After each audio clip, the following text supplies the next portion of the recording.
Good evening. Thanks for coming out. I gotta tell you something. In going on 17 years of running this center, I have never had a summer public event.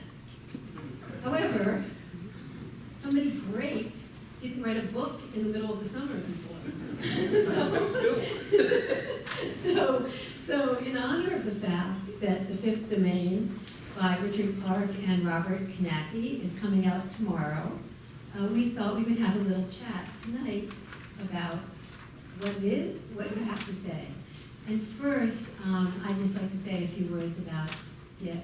The first thing I want to say, just before we start the substantive part of the evening, is that the book is dedicated to a mutual friend of ours who died last year.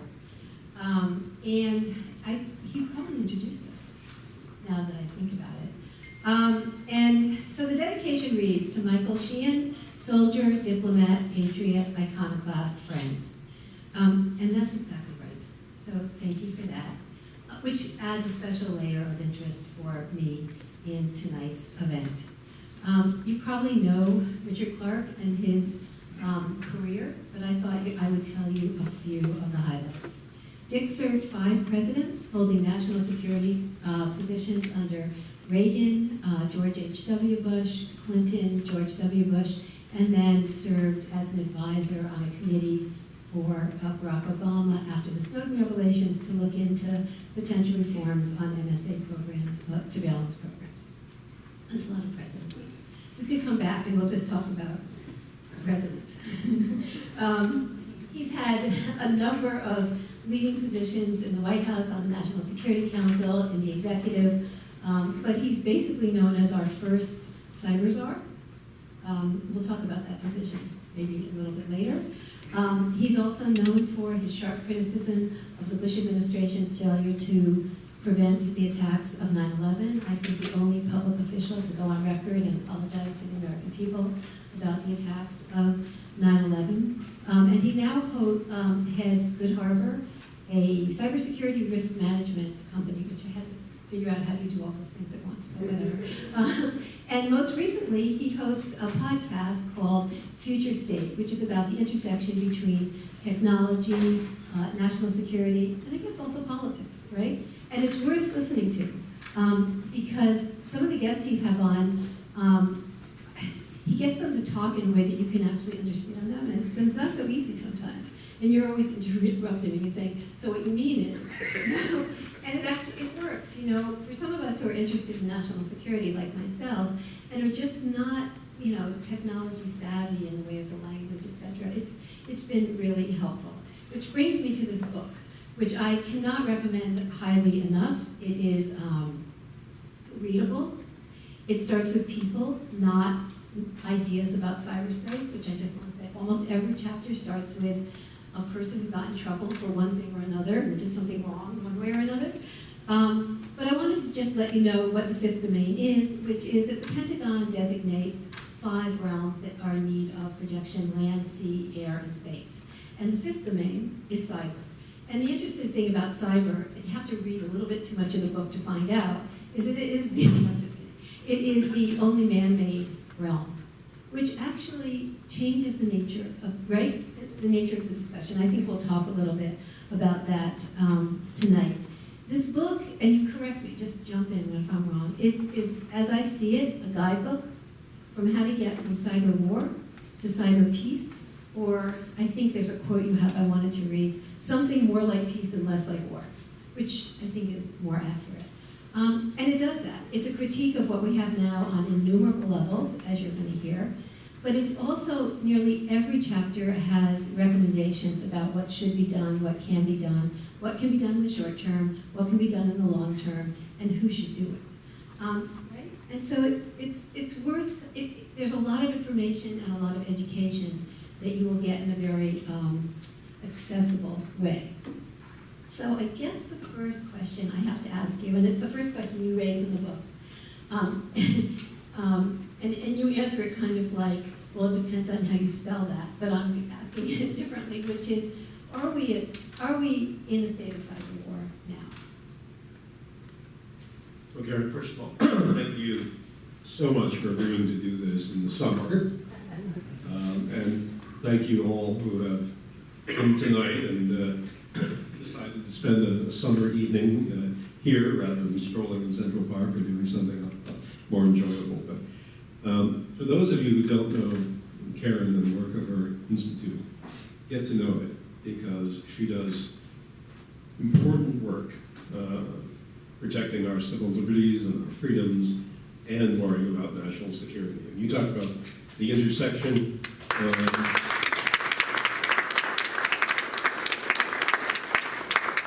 Very few people understand the intersection of national security and civil liberties like this one. And very few people do as much about it as she does. So thank you. Are we in a cyber war? Again, you're right. It depends on the definition. 10 years ago, my co-author and I, Knake, wrote a book called Cyber War. It was the first book on the subject. Now there's a little cottage industry of books on the subject. But 10 years ago, we defined cyber war as being the destruction, disruption, or damage of physical objects, not ones and zeros, but of physical objects in the real world, by the use of cyber attacks, by software attacks, by a nation state. So a nation state attacking another nation state and destroying some physical object using software.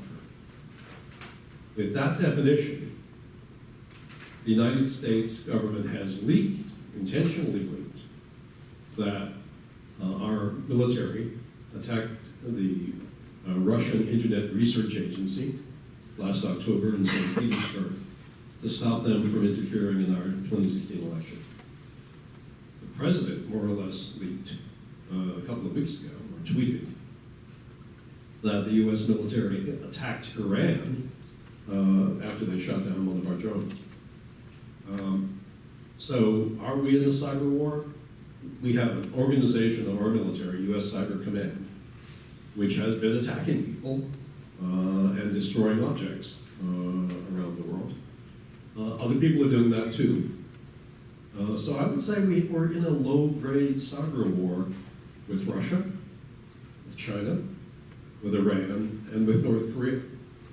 So just to follow up on those four countries, one of the things you talk about is the NDAA of 2019, and how sort of unbeknownst the National Defense Authorization Act, which decides military spending, etc. And one of the things that you raise is that, and you can correct me again if I'm wrong, that it's effectively its own authorization for the use of force in the cyber realm. Yeah, it slipped in. Someone put in the annual authorization bill for the Defense Department something called an authorization for the use of military force, AUMF it's called in Washington, specifically for cyber attacks on Russia, China, Iran, and North Korea. It says this in the law. U.S. Cyber Command may attack with cyber weapons Russia, China, North Korea, and Iran under certain circumstances. And those circumstances have largely been met. So, oddly enough, before that passed, they weren't doing it. CIA was, exploring networks, and NSA was exploring networks, but our military actually wasn't doing it, with the exception of the time that they were ordered to go after ISIS. Secretary of Defense Ash Carter in the Obama administration ordered Cyber Command to attack the ISIS terrorist networks and the caliphate. And Ash told me just last week on the podcast, they totally failed. They couldn't get it done. They couldn't have any significant effect because they didn't have enough of a target, enough of a technology-dependent target. But the other thing that's leaked recently is that our military, Cyber Command, has penetrated the Russian power grid controls. And the reason that the White House leaked that was because the head of U.S. intelligence, Dan Coates, in unclassified testimony earlier in the year, said the Russians had hacked into our power grid controls. And a lot of people are upset with the notion that the Russians were in our power grid controls. And so rather than doing something about that and defending the power grid, apparently the Trump administration's answer was to hack into their army. So now we have these swords of Damocles, hanging over each other's heads. And I think that creates a period of crisis instability, where, if tensions between us and Russia were to escalate, there's an incentive to go first. And that's exactly the kind of thing that we tried for decades to have arms control to prevent. I just want to push in on that a little bit, because you talk about the Cold War, right, and mutually assured destruction, basically. And just talk a little bit, you started to, but why that idea does not work in the cyber context. So the aptly named mutually assured destruction doctrine, which was called MAD, aptly named, during the nuclear period, essentially said to the Soviets, if you start to send nuclear weapons our way, we'll see them coming. And before they even land, we'll send nuclear weapons back at you. And we'll destroy you. We might be destroyed too, but it won't get you anywhere because it's mutual. We mutually destroy each other. And some people think that actually, as crazy as that doctrine was, it may have prevented nuclear war. So we scared each other. A lot of people will say, well, we should do that with cyber. And that's why we are apparently hacking our way into the Russian power grid. The problem is, the analogy doesn't port over well. In the nuclear thing, you saw missiles coming up out of the silos in Siberia. You knew where they were coming from. There wasn't any doubt about it.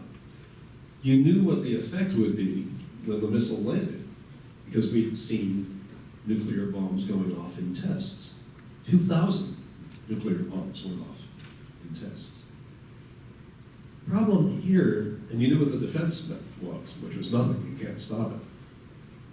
The problem in cyber is you can't always be sure who's attacking you. And that's particularly true because now nation states are stealing each other's weapons.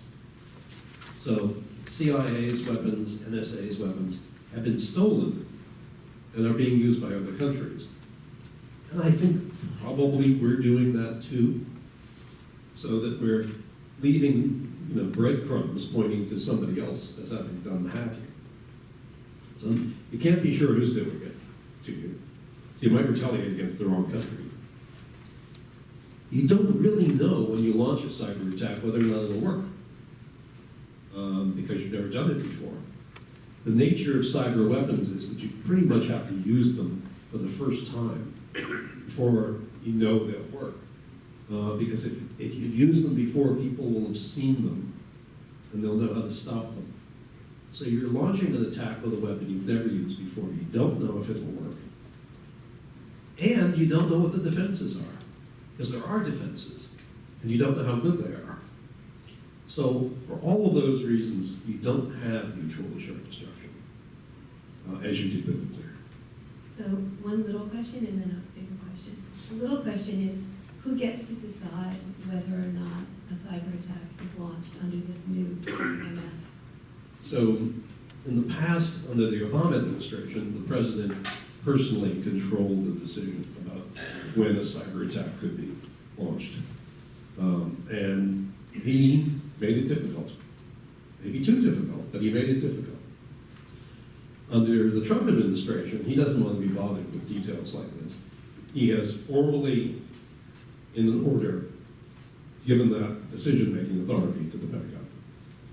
So the bigger question, if there really is a bigger question after that, is the notion that you come back to and back to and back to, and that you hear a lot when you're listening to policy discussions and briefings on cybersecurity and cyber threats, is resilience.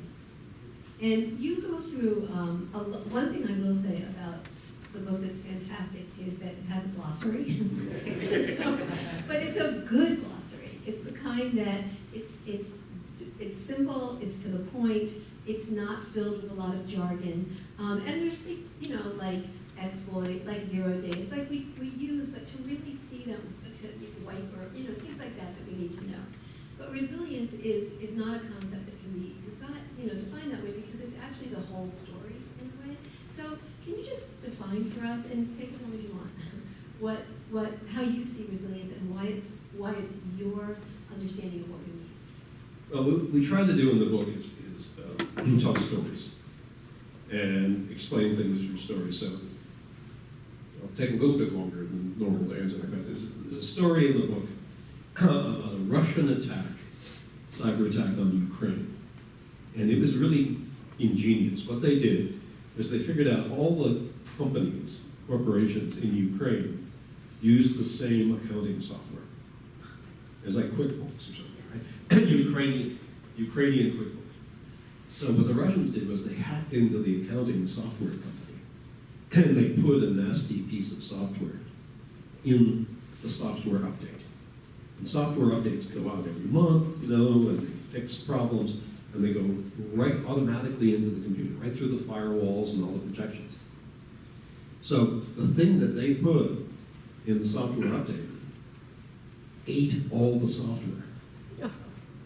Ate all the software on the network. So a company would open up this update, and 2 minutes later, its iPhones, its desk phones, its printers, its servers, its laptops, its routers would become useless pieces of metal, because all of the software on all of these devices just goes, and the company can't work, because most companies can't work without something, right? A computer or a phone or something. So they wiped out about 20% of the Ukrainian companies like that. But it then got into American companies and European companies that had offices in Ukraine. And those offices were connected back to their headquarters. And this wiperware software, this sort of Pac-Man eating all the software, went all over the internet. Here in New Jersey, Merck Pharmaceuticals, their production line stopped. The cancer drugs that they were producing, putting little pills in bottles, stopped dead for over a week, because their machinery was run by software that got eaten by this worm. There's a big Danish shipping company that runs 75 container ports around the world. All of their software got eaten. And so the big cranes and all the ports that move the containers froze in midair for weeks. They didn't know what was in the containers. They didn't know where the containers were supposed to go. And they couldn't get them there anyway, because the cranes didn't know. Companies all around the world were hit by this. Estimated damage, $10 billion of insured damages. So we looked at that and we said, well, that's the biggest, most damaging attack ever. And most of the damage was collateral damage. And the Russians were really not trying to wipe out a Danish shipping company. It just got out of control, as often happens with collateral damage. But we asked ourselves, did all the companies, all the American companies in Ukraine get destroyed? And the answer was no. For example, off the record, I'm not supposed to say the companies that survived, but we're off the record here, right? Nobody will tell. Delta Airlines, Hyatt Hotels, Boeing Aircraft, their networks in Ukraine were hit. Nothing happened. Because they had invested in the technology, new technologies, to stop this kind of attack. They had spent the money. And when we tried to figure out, why them? I called the guy in charge of information security for Hyatt and said, what's with you guys that you're so good? He said, well, I have an open checkbook from my boss. I said, really? Who's your boss? The chairman of the board. What? You report to the chairman of the board? Well, yeah, whenever I feel like it. My real line of authority is to somebody else. But the chairman of the board calls me all the time and tells me I can spend however much money I want to secure the network. That creates a resilient company because he bought the technology so that he can catch this kind of thing. It requires a lot of software, it requires a lot of money to buy it. And either you catch it and kill it at an endpoint, or if it gets in, another piece of technology prevents it from spreading. So yeah, it gets in, it destroys one server, but then it's caught. So the company may get a hit, but it bounces back immediately. And so resilient companies are those companies that can either bounce the attack off, or if the attack gets in, they can identify it very quickly. Very quickly, I mean in a matter of 5 or 6 minutes. Identify it very quickly and kill it. And then restore services. When we wrote the book 10 years ago, that technology didn't exist. No matter how much money you wanted to spend 10 years ago, you couldn't buy that kind of thing. The defensive technology has evolved. And if you have enough money and you're a big company and you know how to buy this stuff and you buy the right stuff, you'll still get hit, but it won't do much damage. So that's corporations. That's corporation. What about, I saw the book is subtitled, it should have said, defending our country, our companies, and ourselves in the age of cyber threats. So what about our country? So, well, major corporations have, many of them have done well. Not all of them. Hyatt did great, Marriott not so great. Marriott, as you know, lost all sorts of records and credit cards. So some corporations are doing well. The government is doing terribly. I know it'll come as a shock to you. Government agencies are being hacked all the time, including the Pentagon, and including the fancy new weapon systems that we're buying. So we're spending all of this money on things like the F-35 and the THAAD missile, the Patriot missile, the Freedom class warships. And according to the Pentagon's own Defense Science Board, they've all been hacked. And so my fear, frankly, is that if we ever had to use these shiny, expensive toys against a real enemy, like one of the 4 countries that has cyber capability, they could turn them off. Now, I don't know that. But there's at least that possibility. The Defense Science Board, the Government Accountability Office, all say that our modern major weapon systems are vulnerable to cyber attack, and many of them have been compromised. I hope they've been fixed after they've been compromised, but I don't think we can be sure. We're going to come back to that. And what about us? As individuals? Yes. So we had the most fun, in all the chapters in the book, we had the most fun writing how do we protect ourselves. And so there are lots of, it's kind of, a bit like being a nanny. We get all these, do this, do this, do this, do this. Don't do that, don't do that, don't do that. So there's a whole chapter in the book that is kind of a guide of things on a personal level to do and not to do. At the end of the day, however, it's really hard for an individual to defend themselves if somebody like the Iranians want to go after you, or the Chinese or the Koreans. The good news is that credit cards and bank accounts, at least until now, if your credit card has been hacked, if your bank account has been hacked, so far, the credit card companies and the banks have made it good. They're spending a huge amount of money to prevent this from happening. JP Morgan, I think, spent $700 million last year, $700 million just to protect one bank's networks. So they're getting better. The risk to you losing money through that kind of hack is pretty low. And the proof of this is if you get your credit card stolen online, you get an email from the bank saying your credit card's been stolen.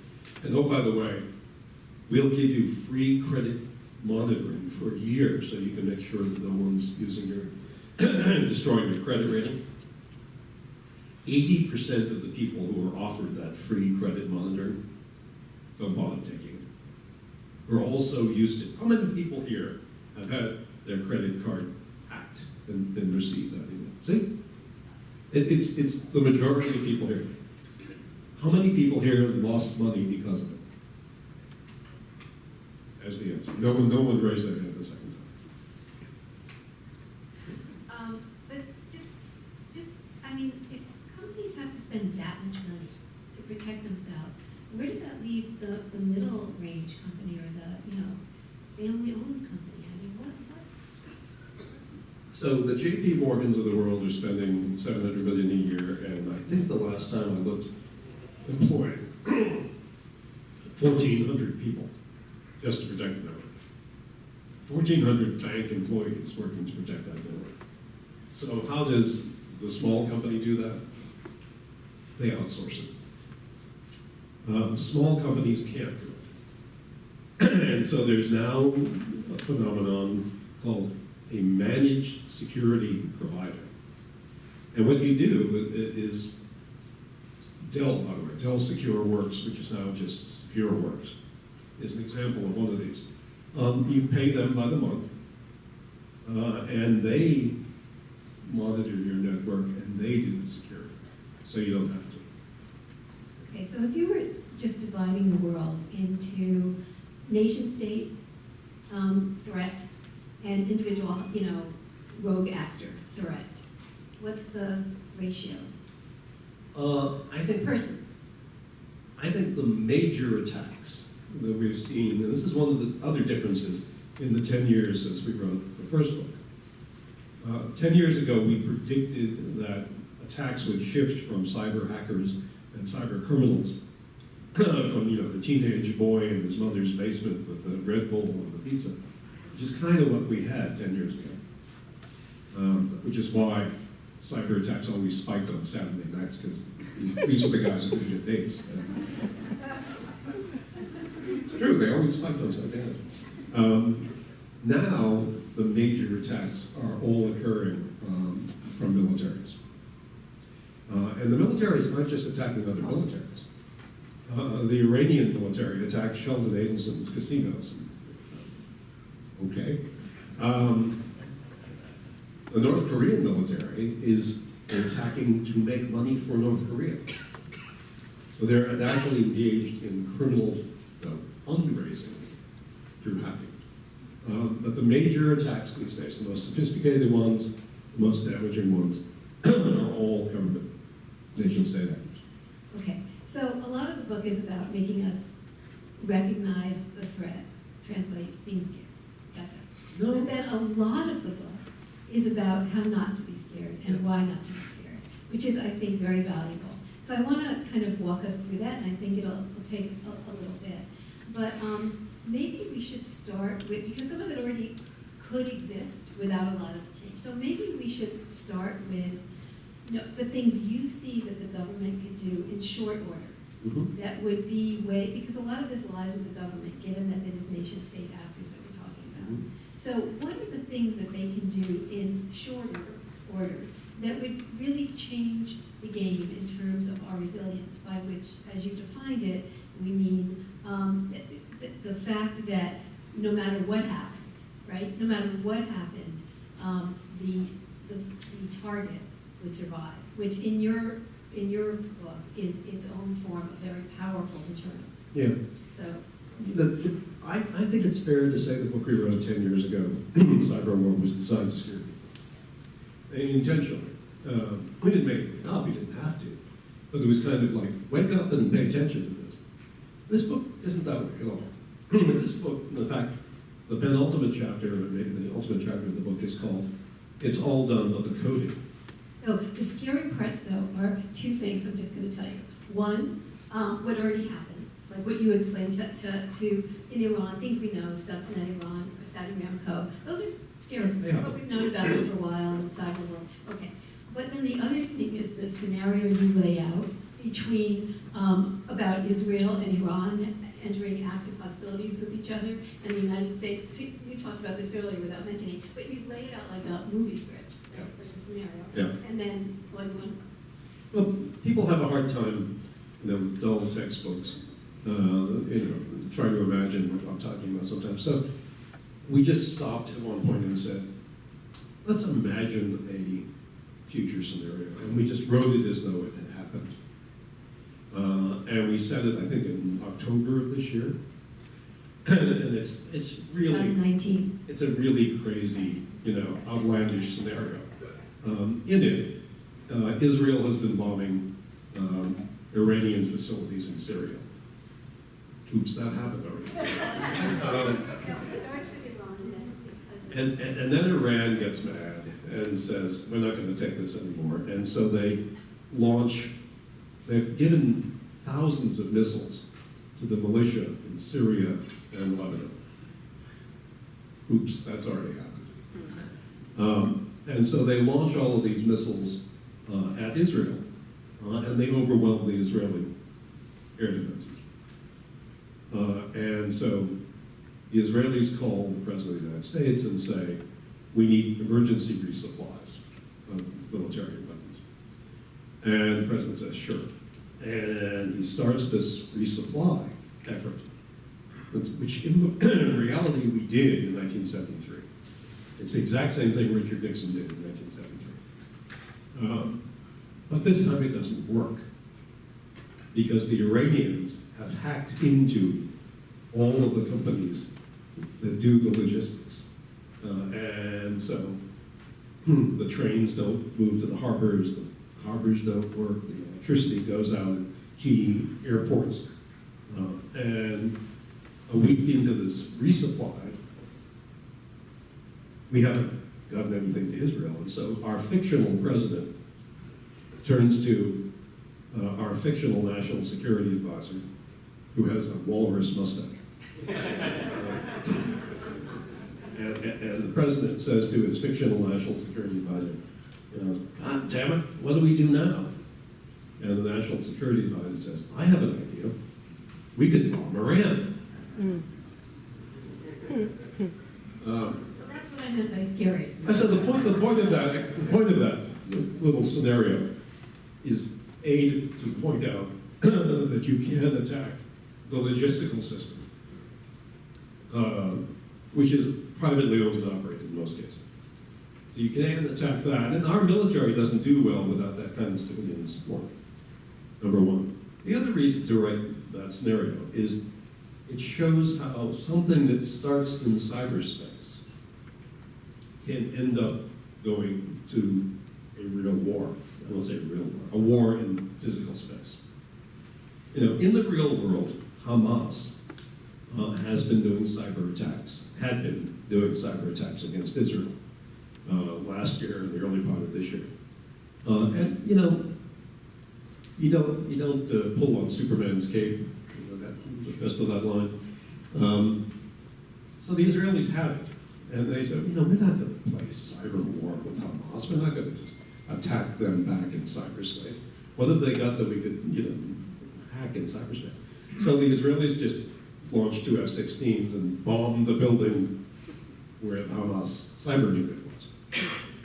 That's the first example I know of where something begins as kind of cyber war and ends up with bombing. But in the scenario, we wanted to show that could happen. When Trump said, I don't want to kill anybody in Iran, so I decided not to bomb them after they shot down the drone, he said, oh my God, the generals told me if I let the bombers go, 150 Iranians would be killed, and I don't want to kill anybody. So I just did a cyber attack. See, there's this notion that somehow that stays in cyberspace, that it's safe and clean, and no one will get hurt if we just play war games in cyberspace. But war games in cyberspace are going to fall out of cyberspace into the real world. Well, I think you've said before this book, and again in this book, you see a future where the wars that we have will begin as cyber wars. So that's an even broader, stronger, more comprehensive thing. And it does look like that. I mean, we see these little, so I want to get back to what the government can do to prevent these cyber wars from happening, or as you say, move towards a more peaceful state of being, a less unstable state of being, a more secure state of being. So practically, you talk about mixed messages, a lack of unity of command. It's something we've seen before in recent wars, recent real wars. What's your suggestion?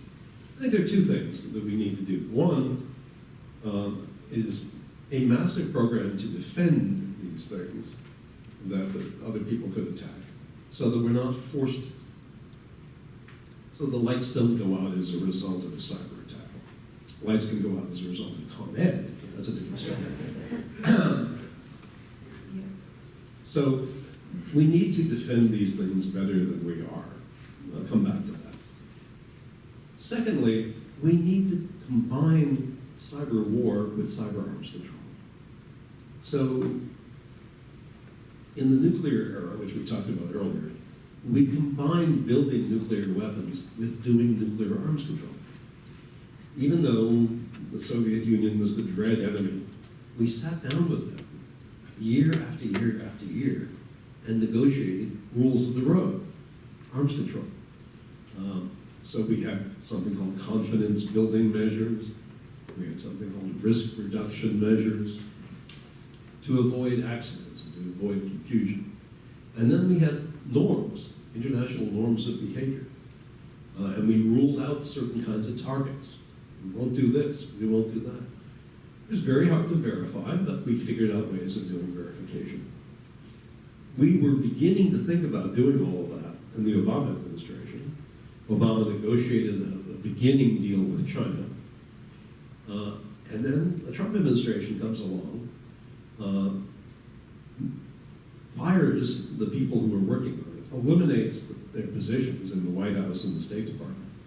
So we have no real process going on for international norms or international controls on cyber war.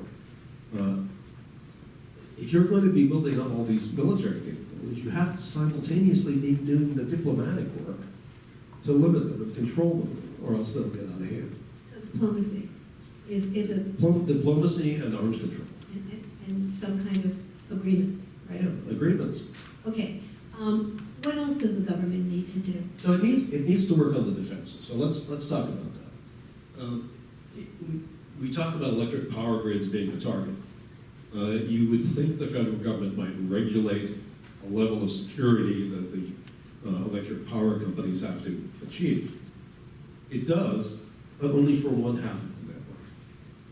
Most of the electric power grids are not regulated by the federal government. They're regulated by the states. And the states aren't regulating them for cybersecurity. The same is true of natural gas pipelines.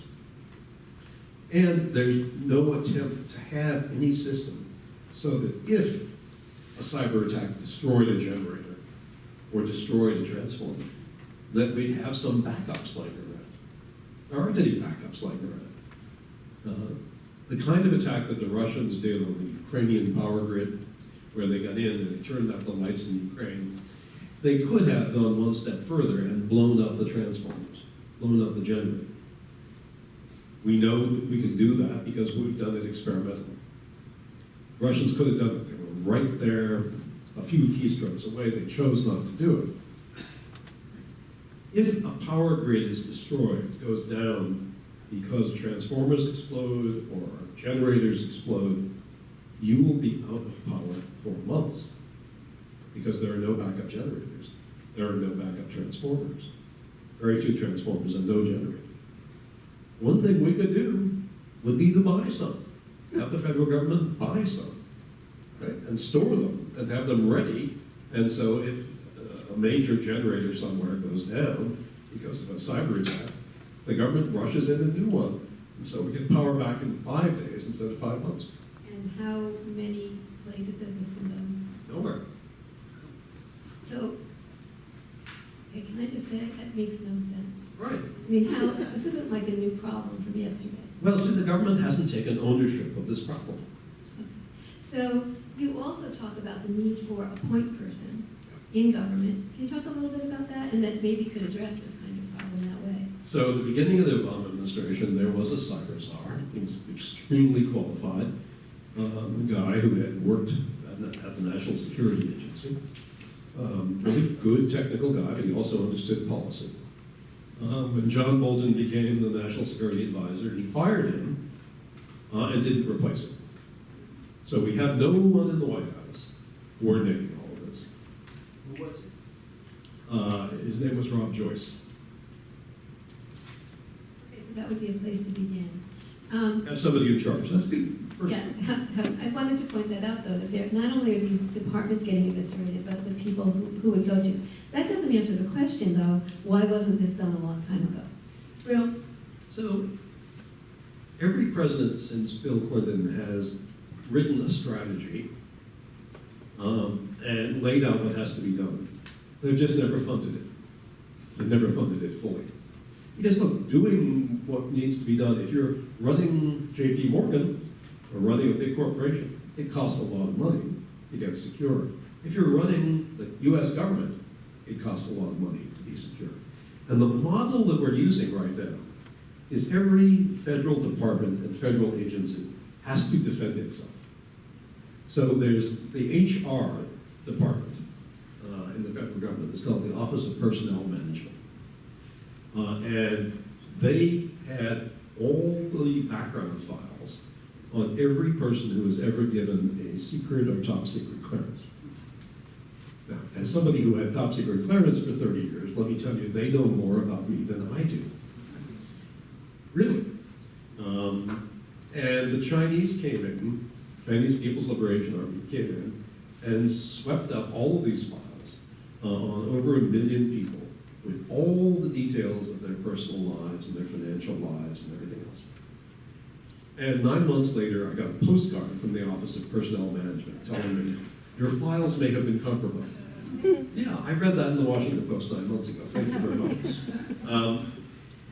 But the question I wondered at that point was, why were we expecting the HR department of the government to be successful in defending itself against the People's Liberation Army's cyber unit? Really? Now, the woman who was in charge of OPM at the time got fired. And some of us felt a little pleasure at that, but then, the more you thought about it, it wasn't her fault. She never got hired because she was a cyber expert. She got hired because she was an HR expert. So one of the proposals, we have, I think, 80 proposals in the book, but one of the proposals is, let's stop asking all of these little agencies of government to defend themselves. Let's take the responsibility of running computer networks away from them and say, you're the agriculture department, you worry about growing things. You're the interior department, you worry about the parks.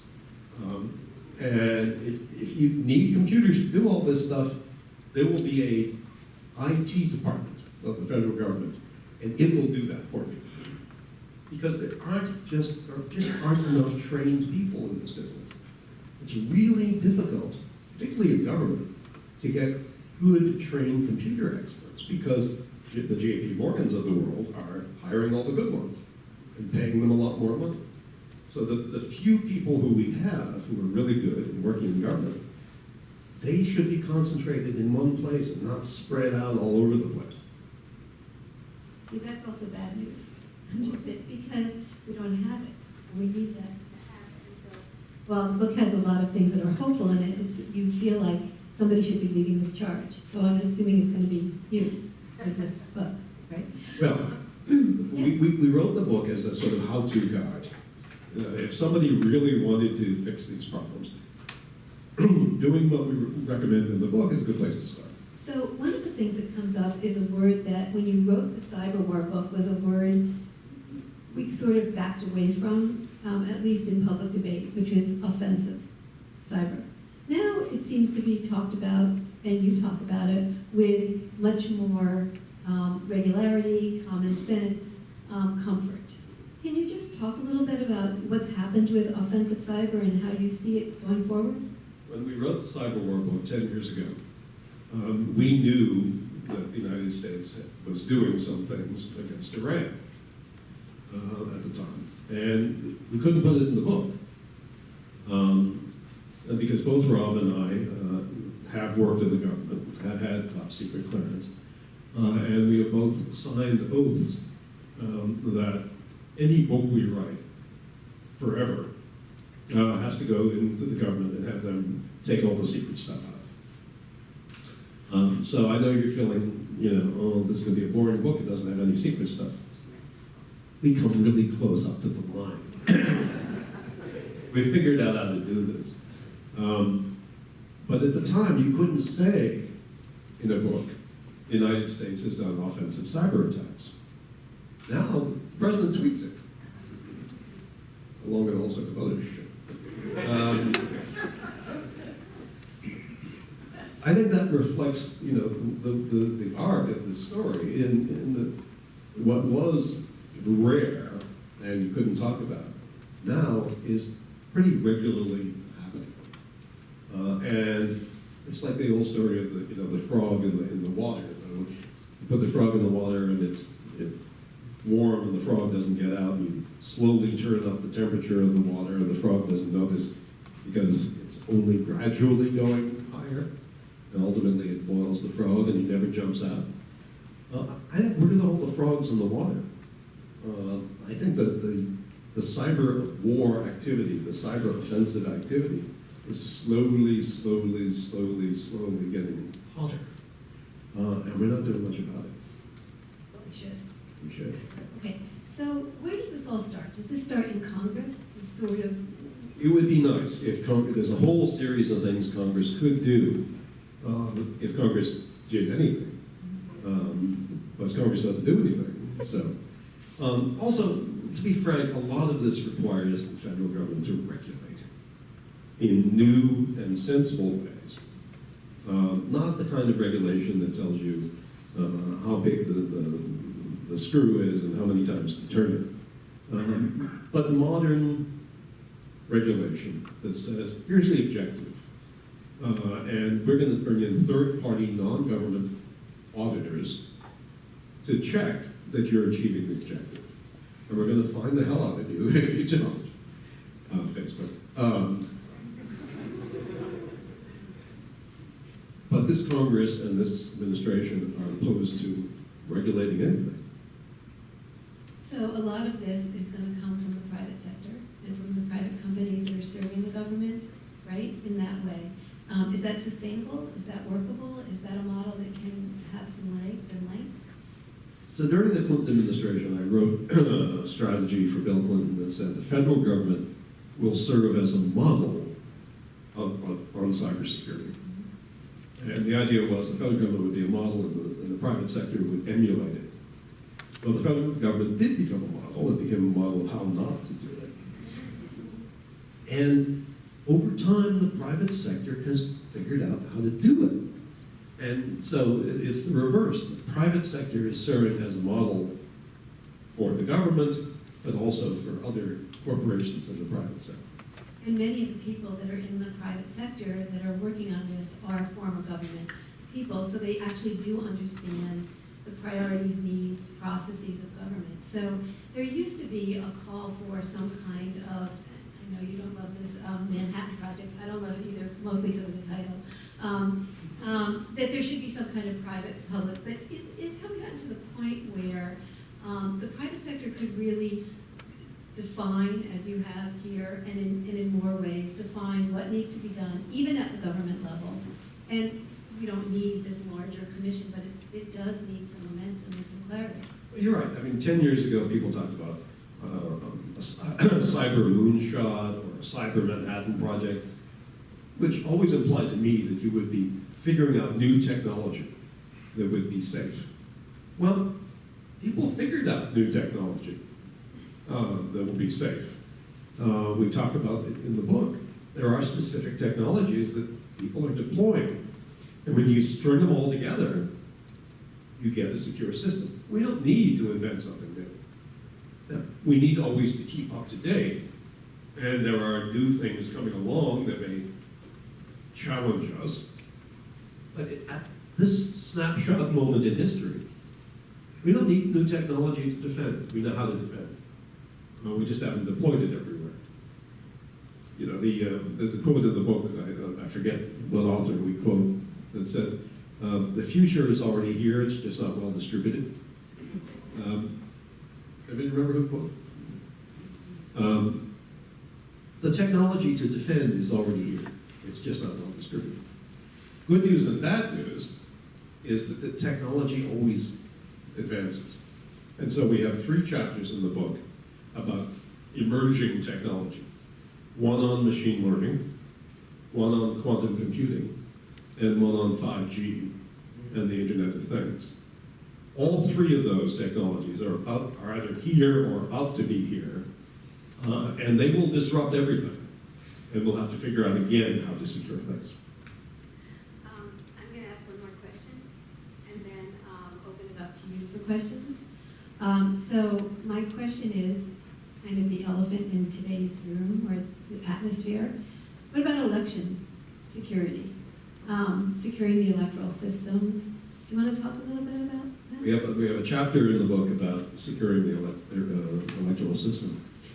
And again, we begin with wanting to do it and having the courage to regulate. When we talk to people in the Congress about why does the federal government not set security standards for elections, they told us, well, the Constitution says the states. So I did something very dangerous as a person. I read the Constitution. I actually encourage it. As subversive as it is, I encourage people to read the Constitution. The Constitution says the states shall conduct the elections, and then the Constitution uses a word that's rare in the Constitution. It says, but. It says, but the Congress may provide for those rules and regulations. Why, after our election was attacked by a foreign military in 2016, why hasn't the Congress set minimum security standards for federal elections? It hasn't. We're relying on 4,000 county commissioners of elections to secure our elections. And whatever they do or don't do to secure our elections is fine because there's no federal requirement. There's also no money.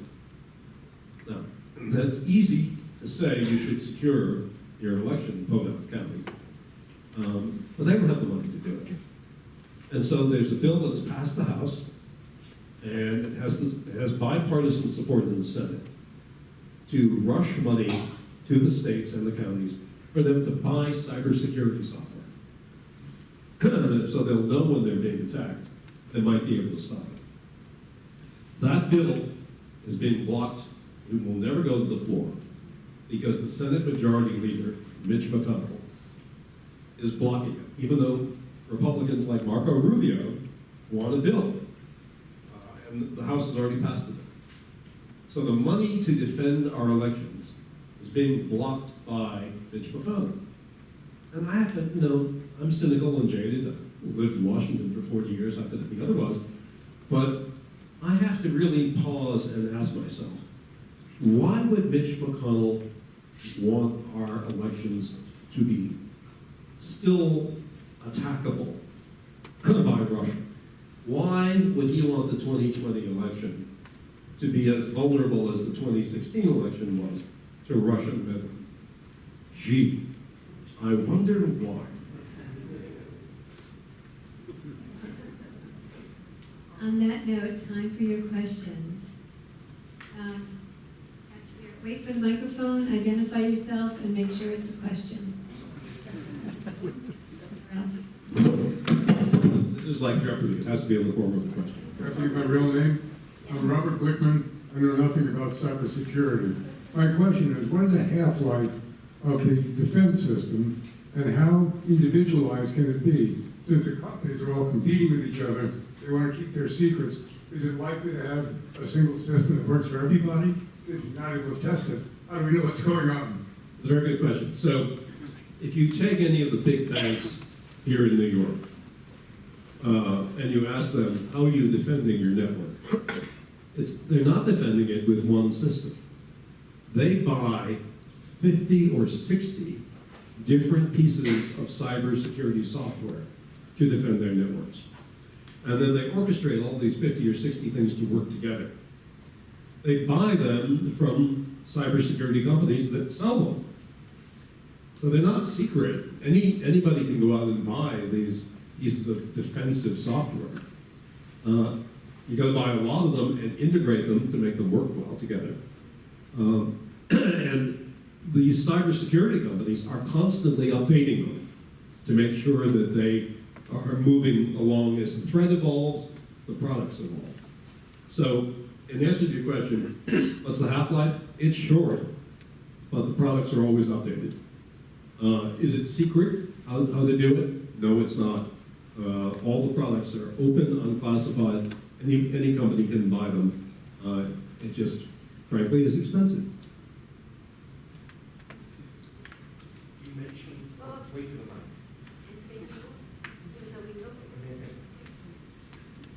David Shagnon, you mentioned Israel's attack on Hamas's cyber facility.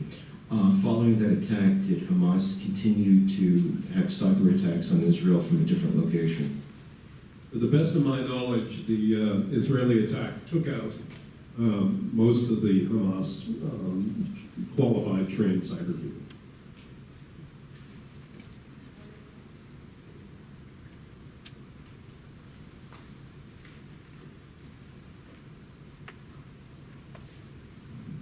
My name is Joshua Zweig. Thanks for the talk. You said earlier that we kind of have a roadmap here, and a lot of the past administrations have had strategies to solve this cyber national defense problem, but they haven't been funded. In your view, what will have to change in the government's perception of the problem for them to decide to spend money on it? So it's a good question, and the answer a lot of people give that I disagree with is there'll have to be a cyber 9/11. I have a problem with that phrase. 3,000 people died on 9/11. I don't want an event that kills 3,000 people again. And I hope that we can solve problems without that happening. I hope it doesn't take that kind of stimulus every time we have a major problem for us to address it.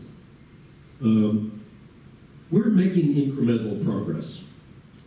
The fact that 10 years ago when we wrote the book, no company could defend itself. In fact, if you go to these boring cyber conferences, which I'm forced to do, their idea of a joke was there are only two kinds of companies. Those that have been hacked that know it, and those that have been hacked that don't. And what we say in the book is that there are now three kinds of companies. Those that have been hacked that know it, those that have been hacked that don't, and those that cannot be hacked. Today. Maybe tomorrow, but today, they're pretty good. They're resilient. So we're making progress. I hope we don't need a cyber 9/11. I'm not sure what the cyber 9/11 would look like. But I don't think we can wait for one. Because the damage that's being done every day in stealing intellectual property, in stealing money, and undermining infrastructure, we can't wait for a big event. The death of 1,000 cuts, in many ways, is occurring as we invent technology here in American companies and American labs, and the Chinese and other people steal it. So that's the death of 1,000 cuts. It's no one big event, but it's very damaging.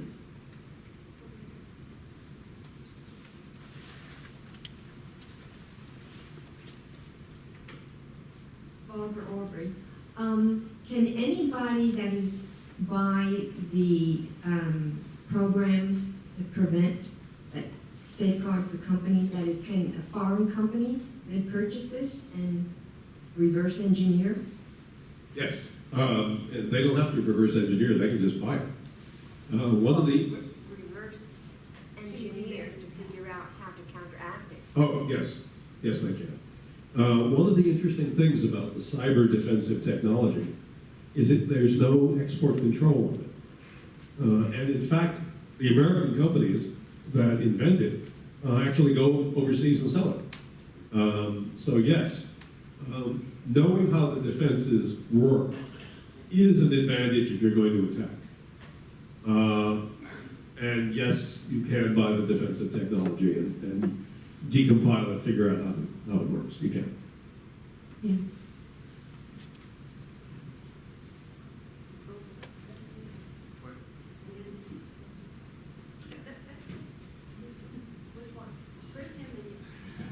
Daniel Rutter. I don't know how to put this first part in the form of a question. I just wanted to thank you, Dick, for spending so many years on this important issue, even before it was sexy. Is it sexy then? My question is around the sort of the interaction between the public and private sector. Because one of the things that I have a hard time getting my head around is, you talk about JP Morgan, for example, and all the money they spend and the people that they put on this issue.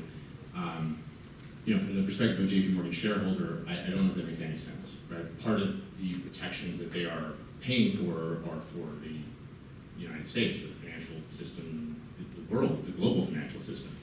Also, the Marriott hack that you referenced may or may not have been state-sponsored for the purposes of espionage.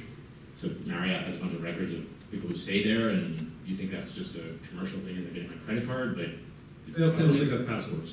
So, I guess maybe you can speak a little bit about where does the responsibility lie in your mind, and how does the government help the private sector, even if the private sector doesn't think it needs the help or want the help, and how does that work? So there's a big section of the book where we interview people on both sides of this issue. And some people say, I'm a taxpayer, I pay lots of taxes. Some corporations actually do. Some corporations somehow manage not to pay taxes, but that's a different story. They say, I'm a taxpayer, I pay taxes. If a foreign army is attacking me, I expect the Defense Department to defend me. So why aren't you doing that? Why does JP Morgan have to spend $700 million a year defending itself?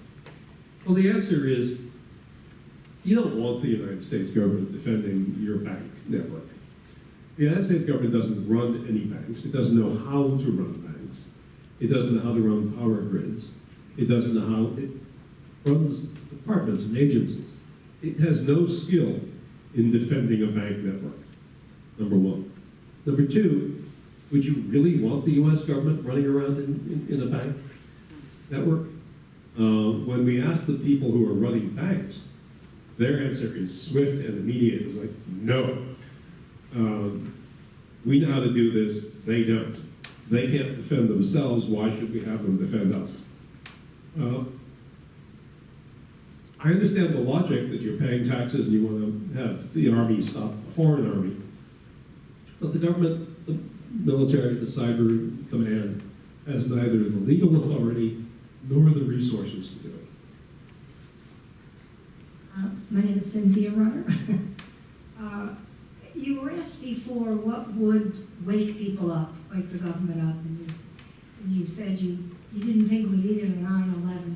I guess my question for you is you beautifully explained the Russian attack on Ukraine, which sounded awful. And they could have actually destroyed the transformers, as you said. They didn't. Why isn't that enough to wake people up? And if it's not, it seems to me that there isn't going to be much that's going to wake people up. If the power blackout that we had here on Saturday had gone on, if it were still going on now, if it had gone on for weeks, and it could be proved that it was a foreign attack, I think that would wake people up. I think people would be mad as hell if that happened. As we saw with 9/11, frankly, as we saw with the Russian attack on our elections in 2016.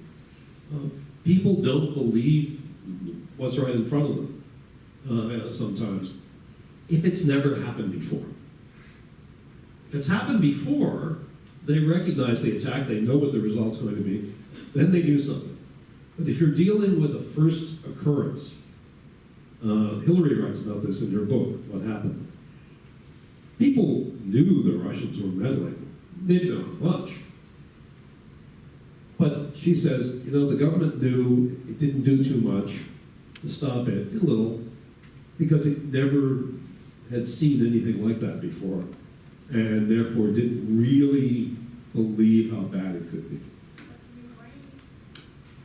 Ukraine, they didn't blow up the generators, they didn't blow up the transformers. They could have, but they didn't. So maybe the answer to your question on, a cyber 9/11, maybe it is that if we had a big, terrible cyber event of some kind, maybe people would get upset and do something about it. We can't wait for that. In many ways, we're paying the price in terms of billions of dollars lost every year to cyber criminals and intellectual property loss. Mike, did you have a question? Last question, then I think the one word I haven't heard used tonight was Huawei. Would you comment on the back and forth of the current administration telling our allies not to bother with Huawei and now taking it off the sanctions list? So Huawei, as most of you know, is a Chinese company that makes telephone equipment and internet equipment.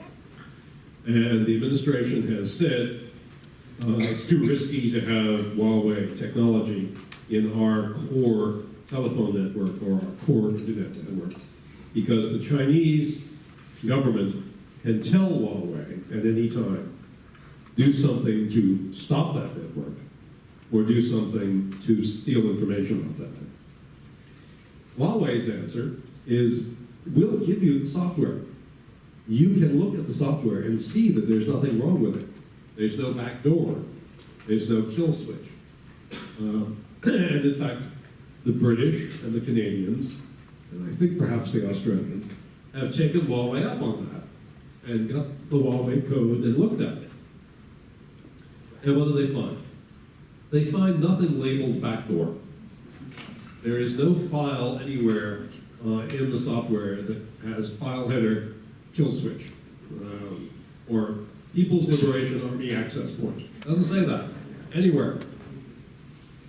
What they do find is the software is terribly sloppily written. In fact, it's so badly written, which, by the way, allows people to hack it easily. It's so badly written that some experts have said that's got to be intentional. They have to have been writing it in such a sloppy way intentionally so that people could hack it. Maybe, maybe not. But all software gets updated.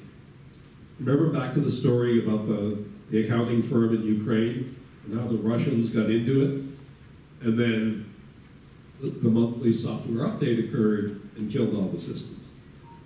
Huawei software, like every other software, is going to be updated all the time. And even if when it's deployed, it's perfectly safe, it's sloppy. If the Chinese government says to Huawei, you will, in your next software update, put in a back door so we can listen to anything we want to, copy anything we want to, or kill any network we want to, Huawei has no choice but to comply with it. Now, you say, well, that's the same. It's true of U.S. companies. No, it's not. Without naming names, when I was in government, I was aware that occasionally the United States government would go to U.S. companies and say, please put a back door in the product. They told us to get lost. And they were absolutely free to do that, and there was no punishment. Apple famously told the FBI, and there's a whole description in the book about how when the FBI said to Apple, put a back door in, Apple told them to go away, and succeeded in telling the FBI to go away. That's not true in China. So, is Trump right? I hate to say this. Is Trump right in saying that Huawei should not be in our telephony core or a network core? Yeah, that's right. But there's a larger problem here. There's no American company selling this stuff. We can't buy American. because there's no American company that makes this stuff. There are European companies, but no American company. Here we are, the nation that invented the internet, invented telephony, invented all these technologies, including 5G, and yet there's no American company doing this. I'm not in favor of industrial policy where the government creates companies and tells companies what to do, what products to make. But sometimes the government, through incentives and government contracts, can cause companies to behave in certain ways. The government is the biggest buyer of IT in the world. The federal government is the biggest buyer of information technology in the world. Do you think if the government led a contract that said, this is a contract for American companies only because it's a national security product, we can do that, and we'd like to buy this 5G switching stuff, do you think maybe an American company would make it? I'd be surprised if they didn't. But they haven't because the government hasn't created the market. So it's fine to complain about the Chinese, but it's insufficient. You also have to create a market for American companies if you want to have that level of national security. So we're out of time, but in closing, I just want to say a couple of things. One, this is a really good book. It's really, no, I'm not kidding. It's like good. You'll like it. And we didn't get to all of it, I promise you. It actually has funny stories. It does. It has, and not scary stories. Right, not scary. It has funny stories and it has a lot of real people. Lots of real people in the industry. Speaking of real people, the thing I wanted to say before we leave is that one thing nobody ever says about Dick, so I'm going to say it, is that even though he's not a professor, he has trained more people over those 4.5 presidents, because Obama was an advisory role, than almost anybody in the national security establishment. And no matter where I've gone in my 16 years here, it's his people that over and over and over again he trained that are out there explaining the world to us, helping us try to make it safer. So I'll do an event for you any summer that you need. So thank you for coming.